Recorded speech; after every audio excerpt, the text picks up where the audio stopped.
vamos falar sobre as eleições municipais aqui no Brasil. É um fato que aconteceu no final de semana. O Salles até já se manifestou sobre isso nas redes sociais e a gente vai querer ouvi-lo aqui também sobre isso. É o seguinte: o Partido Novo divulgou uma nota neste domingo dizendo ter sido surpreendido com a filiação do ex-prefeito de Belo Horizonte, Alexandre Calil, ao Republicanos. Essa manifestação ocorre um dia após o governador de Minas Gerais, Romeu Zema, do Novo, aparecer no mesmo palanque que Calil, com quem mantém um longo histórico de rivalidade em Minas, o que gerou críticas de bolsonaristas. O Novo e o Republicanos fecharam uma aliança para apoiar o deputado estadual Mauro Tramonte, do Republicanos, para a Prefeitura de Belo Horizonte nesse ano. A vice da chapa será do Novo, será a ex-secretária de Planejamento do governo Zema, Luísa Barreto. Queria te ouvir então, Salles, sobre isso, sobre essas críticas que foram feitas. Como é que você viu esse episódio, hein? Bom, primeiro, Brown, eu queria dizer o que eu já disse nas redes sociais. Se eu votasse em Minas e pudesse escolher um lado, se tivesse já no partido lá atrás, eu teria trabalhado para o apoio ir para o Bruno Engler, que é o cara da direita, enfim, a pessoa que tem uma série de qualidades, conheço, gosto, uma pessoa que tem digna de toda a admiração. Não participei dessa discussão, portanto a minha capacidade de influenciar é zero. Se eu tivesse, por outro lado, num palanque e chegasse o Calil, comigo não ia subir. Ou se subisse, comigo não ia cumprimentar. O cara que fez as maiores barbaridades, o cara que foi Lula total, fez o L, papapá. Dito isso, né, portanto, não há dúvida que aliança, ou presença, ou divisão de palco, ou qualquer outra coisa com esse cara é completamente indesejável, né, é preciso entender que a aliança foi feita entre dois partidos, entre o Novo e o Republicanos. Aí uma discussão diz assim, não, e eu... quando eu fiz o vídeo ontem sobre a história do Calil, disse, olha, o evento do Novo foi surpreendido com a chegada do Calil e algumas pessoas, inclusive o próprio Bruno Engler me ligou e disse, olha, não é bem assim, esse acordo foi fechado antes e foi fechado num período em que o Calil já tinha anunciado que ia se filiar ao Republicanos. Veja só, porcaria filiada em vários partidos tem para todo lado. Eu acho que não deviam, e aí que eu sou muito explícito em dizer, não deviam ter deixado esse cara subir no palanque e lá dar pitaco na aliança, coisa nenhuma. Tem certas coisas que a gente não aceita, né? Não aceita, não pode aceitar. Com relação à aliança propriamente dita entre dois partidos, que eventualmente não tenham conseguido chegar num acordo lá com o Bruno Engler e tal, eu não vou entrar no mérito porque eu não conheço a realidade política de Minas, não sei que termos foram discutidos entre eles. O que eu posso dizer com toda tranquilidade que fosse comigo, não subia no palanque e não cumprimentava, não ia ter papo. Né? Eu falava, desculpa, sai fora, se você estiver aqui eu tô fora. Agora, a realidade política ali subjacente, né, o que aconteceu na negociação, deixou de acontecer, é algo que só quem participou pode dizer. Efetivamente, o que a gente extrai desse episódio todo, e eu acho que essa é uma reflexão importante, é que essa salada de partidos no Brasil e essa confusão toda de num lugar se junta, né, faz coligação, no outro lugar é contra, não sei o quê, é um retrato justamente dessa desordem institucional partidária brasileira. Também, por outro lado, e aqui uma reflexão de quem conhece, né, eu estou participando da política há muito tempo, eu não acho que esse papinho de temos que reduzir para 4, 5 partidos seja uma boa discussão. Eu vou explicar por quê. Porque se nós tivéssemos no Brasil regras intrapartidárias que garantissem um sistema de decisão e escolha nos partidos que fosse uma regra clara, como é, por exemplo, nos Estados Unidos, que os caras fazem prévia, todo mundo vota e tal, não estou dizendo que é perfeito, mas é um sistema em que o partido, você fala, não tem um dono do Partido Republicano como não tem um dono do Partido Democrata. Então, de certa forma, você tem ali decisões, tendências, grupos que brigam entre si e, ao fim e ao cabo, nas suas convenções partidárias, escolhem quem são os seus respectivos candidatos. Aqui no Brasil, ao contrário senso, você tem dono de partido. E aí, se você tem pouco partido, você fica ainda mais sujeito às vontades dos donos dos partidos. Porque você começa a não ter para onde correr, aonde poder ser candidato, com quem você ter capacidade de verbalizar opiniões divergentes, e os donos do partido eventualmente se juntam e dizem, não, esse aqui não vamos dar legenda, não, esse aqui não dá, esse aqui, isso aqui, aquilo.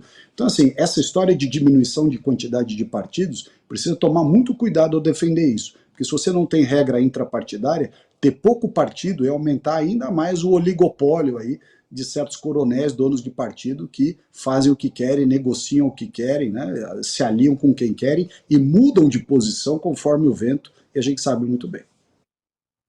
Fala, Constant. Eu concordo 100% com a postura do Salles e vamos lembrar de um desses caciques muito poderosos que tem na política, é o Kassab em São Paulo. Então, política é a arte do possível, não é lugar para purista, não é lugar para... Né, você sabe que tem alianças, tem que compor, tem que contemporizar, tem que ceder.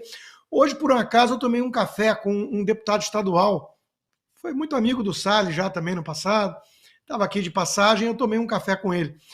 E a gente estava conversando sobre isso, né? Olha, o governo Tarcísio, por exemplo, eu tenho feito críticas pontuais, mas muito duras à postura do Tarcísio, mas eu entendo, né, que ele está tentando se posicionar politicamente como alguém mais palatável para os independentes, para os moderados, para o tal centro, porque o voto bolsonarista ele toma como garantido, digamos assim. Talvez seja uma premissa arriscada, porque tem uma base bolsonarista mais aguerrida aos princípios e não gosta de nada que tenha pinta de traição, né? Mas ele tem um ponto, né? O Brasil foi assim ao longo de anos, né? A direita, órfã de representação partidária, até política, muitas vezes, tinha que votar em tucanos, né? O Salles participou do governo do Alckmin, quando o Alckmin era bem diferente. Então, eu entendo essa estratégia. Tem que compor, o Kassab está lá. Eu vejo o Calil em Minas como eu vejo o Kassab em São Paulo. Né? Agora, eu estou com o Salles. Por isso que eu não viro político também, né? Mas não subia no mesmo palanque nem morto, né? Nem morto. Então, é preciso tomar cuidado com algumas alianças, com alguns acordos, porque isso vai minando a coerência, a base, porque como eles têm os partidos nas mãos, os caciques do centrão fisiológico e da esquerda, como eles têm verba, como eles têm mídia atrás e tudo, a direita tem o quê? A direita tem mobilização orgânica, voluntária. É isso que a direita tem. Bolsonaro foi esse fenômeno. Né? Então tem que tomar muito cuidado quando você quer virar um produto mais palatável, mais moderado, mais para consumo dessa turma, independente, para você não perder essa base de apoio. Né? Então, o candidato da direita em Minas é o Bruno Engler, todo mundo sabe. Em São Paulo, na prefeitura, seria o Salles. O partido, a princípio o próprio ex-presidente, foi por uma escolha mais pragmática, porque se polarizar muito tem risco do comunista entrar. Então vamos de tucano e tentar colocar ali um vice para puxar mais para cá. É uma estratégia, eu não vou ficar atacando pedra, né? Eu entendo a lógica, mas, de novo, é perigoso. Em algum momento, a direita tem que traçar uma linha e falar, daqui eu não passo, porque senão não vai ter muita diferença para um PSDB da vida, né? Que sempre fez um pouco esse jogo. Então, de novo, Calil não é aceitável. O Zema é um cara que eu gosto, acho que é um bom gestor, acho que ele tem feito as declarações dele de que a direita tem que estar unida, só que ele meteu no grupo aí um Eduardo Leite da vida que eu quase pulei da cadeira, até um Caiado a gente toma Plasil e vai. O Mendes, agora, o Eduardo Leite não, né, Zema? Não, aí vai subir em palanque com o Calil, aí não dá. Então, assim, tem algumas linhas que não deveriam ser cruzadas. Essa é a minha opinião. Uma opinião de quem não é purista, não é ingênuo, não é romântico, entende que política é um jogo sujo, entende que política é a arte do possível, tudo isso eu entendo, eu não nasci ontem. Agora, tem que ter limite, porque senão o limite é ceder tanto que você virou indistinguível do seu opositor anterior, que era a turma tucana, que se vendia como a única alternativa ao PT. Você sabe, Rodrigo, Agora, o importante é... Diga lá, Salles. Por favor. Uma das características que eu acho que difere os políticos de voto de opinião, que tem posicionamento, né, tem história, tem lastro do ponto de vista ideológico, é você aceitar correr o risco de perder. Né? Quem não pode correr o risco de perder? É o político que vive da política, no sentido financeiro. O cara para o qual a política é business, é negócio. Então esse cara não pode estar fora do game. Porque se esse cara estiver fora do game, ele está ferrado. Ele perde totalmente a capacidade dele de se eleger, de influenciar, de fazer acontecer. Então, nessas horas, é preciso você manter, como o Rodrigo bem colocou, você manter a coerência da sua visão e dizer, olha, certas coisas não são aceitáveis e certas coisas nós não vamos fazer. Ah, mas vai perder a eleição. Perde a eleição, não tem problema. Você perde a eleição, é melhor perder a eleição de pé do que ganhar de 4, eu tenho dito isso sempre, né? Em vários casos aí, Brasil afora, nós estamos vendo, por exemplo, a direita se retrair e deixar entrar para alguém para pegar os votos da direita, nesse argumento de dizer, olha, que a direita não ia ganhar, veja bem. Tá bom, mas esse cara que eventualmente, ou aquela pessoa, não vou citar nome de ninguém, mas a pessoa que eventualmente ganhe numa situação dessa, vai passar a ajudar a direita lá na frente? Não vai. A história mostra que não vai. Ao contrário, eu digo sempre que os maiores inimigos da direita na política sempre foi o centrão, no sentido dessa parte fisiológica. Porque a esquerda a gente sabe quem são nossos inimigos, estão sempre se degladiando com a gente ideologicamente, politicamente, eleitoralmente. O problema são aqueles que usam a direita para se manter no poder. E quando a direita começa a crescer, diz, não deixa esses caras entrar não, esses caras são honestos, vão acabar com o nosso esquema, não deixa esses caras entrar não, porque esses caras vão cobrar da gente, vão cobrar coerência ideológica. Então veja só, é preciso nessas horas ter uma certa noção de que política, se você não quer ser a folha morta no vento que vai para o lado que o vento sopra, você tem que se posicionar e dizer, olha, a nossa posição é esta, a nossa posição é essa, nós vamos defender, claro, defende, e nesse aspecto o Rodrigo citou aqui que o Tarcísio tem feito um esforço para manter esse perfil mais palatável para outros que não sejam de direita, e ele está certo em fazer isso, no sentido de que você pode ter uma postura mais para aproximar mesmo, mais contemporizadora e tudo, mas nos seus core values, né, nos seus princípios, nos seus valores fundamentais, não transige, e acabou, e ponto final.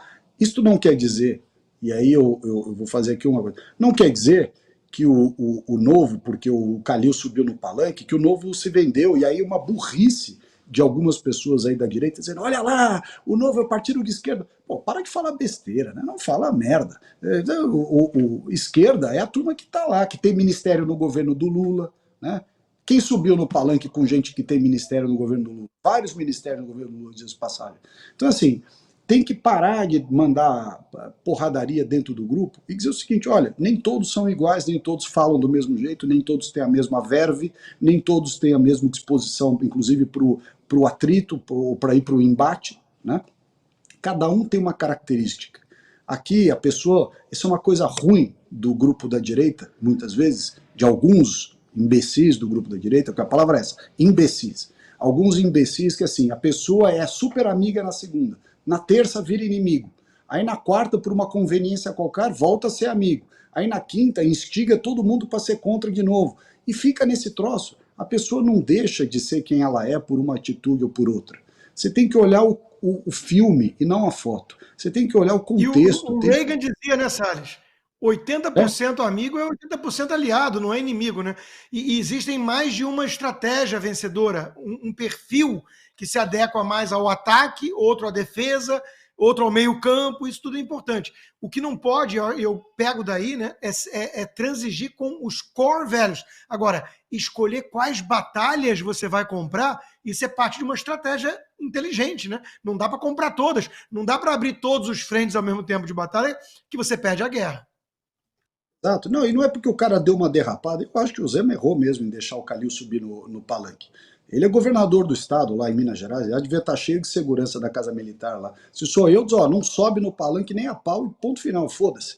Mas, cada um é de um jeito, e você não precisa execrar o cara por causa disso. Porque se a gente for pegar coisas que alguns fizeram de errado ou fazem de errado, pô, vai ser uma lavação de roupa suja à luz do dia. Então, enfim, acho que já deu esse assunto.